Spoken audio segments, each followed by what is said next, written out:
Mac Travis Adventures, Volume 3, including Wood's Betrayal, Wood's Tempest, Wood's Fury. Written by Stephen Becker. Performed by Paul J. Mcsorley. Wood's Betrayal, a Mac Travis adventure, nautical thrillers series. Written by Stephen Becker. Performed by Paul J. Mcsorley. 1. Mac was suspicious when Trufante said the mahi were running, but not wary enough to stop him from loading the boat with bait and ice to give it a shot.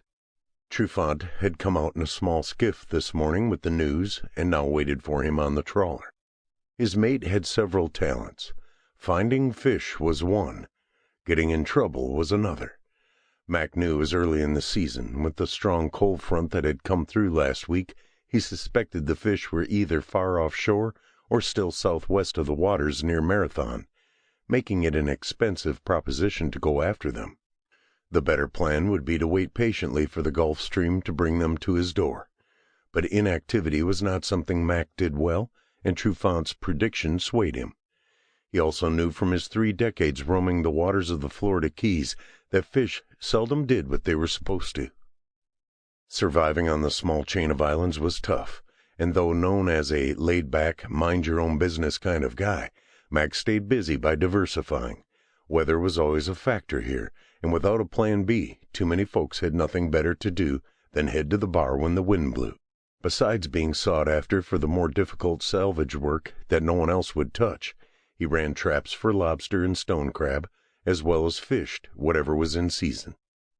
He had seen the look on Mel's face when he had told her his plans, but there was something about Trufante that was like honey to a bear with him. Of course, she was right. He had pointed out that it was just a fishing trip, but her cynical view of the Cajun was unwavering. Sometimes he knew it was better to walk away, and he went down the stairs of the stilt house that Mel's father, Wood, had originally built and Mac had recently reconstructed. He left the small clearing, just large enough for the house and a storage shed, and walked down the brush-lined path to the water.